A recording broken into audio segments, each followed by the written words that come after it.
Hello there, Alex here from Loughborough Finance and Investment Society. Thank you for joining me on another episode of our weekly macro overview series where we cover some of the major economic and political developments that have occurred over the past week.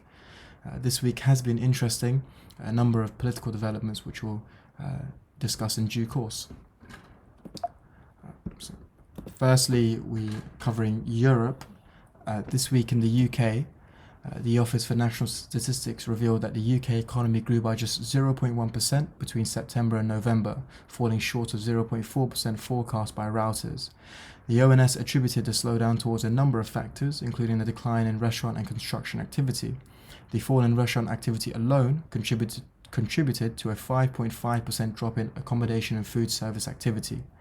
Paul Dales, economist at Capital Economics, doubts that the Bank of England will raise interest rates next Thursday, as the poor economic data shows that the UK was hardly growing before the emergence of the Omicron variant. He added that the imposition of COVID restrictions through the Plan B government measures could reduce GDP by up to 0.5% in December. UK output was still 0.5% below February 2020 levels before the pandemic. Now discussing a more political news piece. However, it does carry significant economic implications. So towards the end of this week, Joe Biden warned Russian President Putin of devastating economic consequences and warned that he would dispatch more troops to NATO countries in Eastern Europe if Russia invaded Ukraine. Biden added that NATO and the US would defend benign countries from any threats by Russia. B9 being a group of nations in Central and Eastern Europe. Biden comments come in the light of tense negotiations between Washington and Moscow after the US warned that Russia planned to invade Ukraine with 175,000 troops. Russia have apologies. Russia have responded to the threats, demanding the US to curb any ambition to further expand NATO, which the Biden administration have dismissed. Now moving on to the ECB. So finally, this week we saw ECB executive Schnabel warn that quantitative easing is contributing to inflating asset prices. Schnabel recognized the importance of asset purchasing as a tool to combat poor economic conditions, such as a pandemic, but added that the cost-benefit ratio deteriorates as the economy recovers. She also added that bond tapering may cause excessive risk-taking and overvaluation by investors, which in turn inflates asset prices.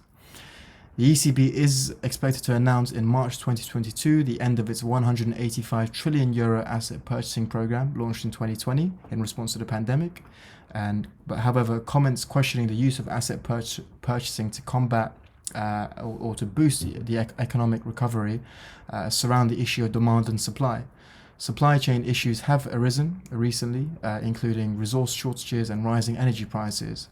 However, asset purchasing can be seen as a more demand-side stimulant.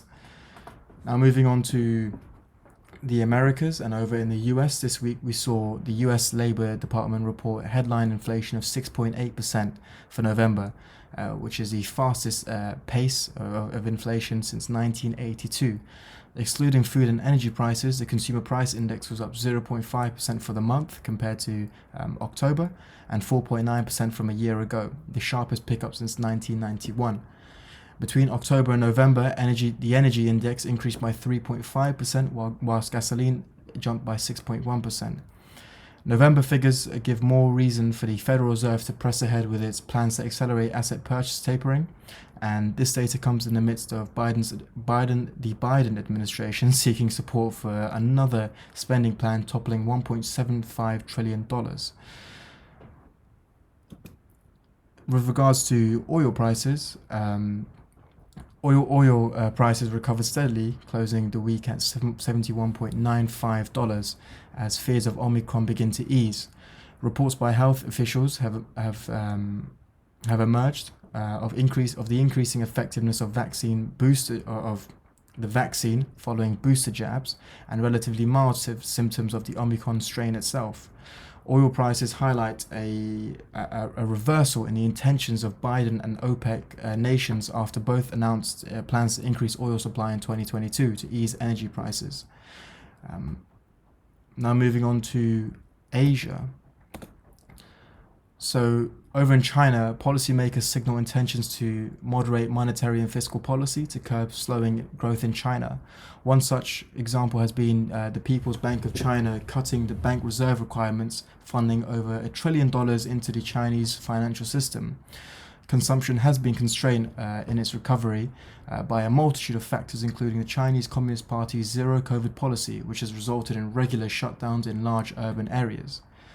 Nonetheless, the Chinese economy faces an ever-growing threat from rising producer prices, which was reported at 13.5% for the year leading up to November, and a looming debt crisis, as Evergrande has been reported by rating agency Fitch to have declared a restricted default after missing a $82.5 million repayment last Monday. Questions loom in regards to whether borrowing should be encouraged in the face of such economic threats. Now moving on to the World Bank, which this week has approved a $600 million loan to aid competitiveness and economic recovery in the Philippines. The spending plan intends to target expansion in retail services, encouraging private investment, cutting the cost of doing business, and expanding broadband services, which in turn is expected to increase IT services investment. The Philippines falls short of its fellow East Asian peers, such as China and South Korea, in terms of foreign direct investment in areas such as retail, stated the World Bank official Nidiam Diop. Hopefully I pronounced that correctly. And finally, over in China, well, Pakistan more so, the China and Pakistan's Belt and Road Initiative faces increasing challenges to its $50 billion infrastructure spending plan in Pakistan, called the China-Pakistan Economic Corridor, or CPEC. The spending plan includes investment in power plants, industrial clusters, and railroad upgrades. This will improve infrastructure connecting Pakistan to China. One such disruption includes thousands of protesters who have blocked main roads since November 15th due to anger regarding how much investment is directed towards local enterprise. Other reasons include disagreements between the two governments over a $6 billion loan to fund Main Line 1, a railroad connecting Karachi to Peshawar. The project has since been halted for more than a year. And there we have it. Apologies for the late upload for those who are watching on Sunday, the 12th of December. Due to exams and other factors, we've had to upload this episode a little later than what we'd want to. But thank you for watching regardless. I hope you enjoyed it. Any feedback, comments, do place them in the comment section below. Do follow our social medias. And please tune in next week. Don't forget to subscribe. Thank you. Bye-bye.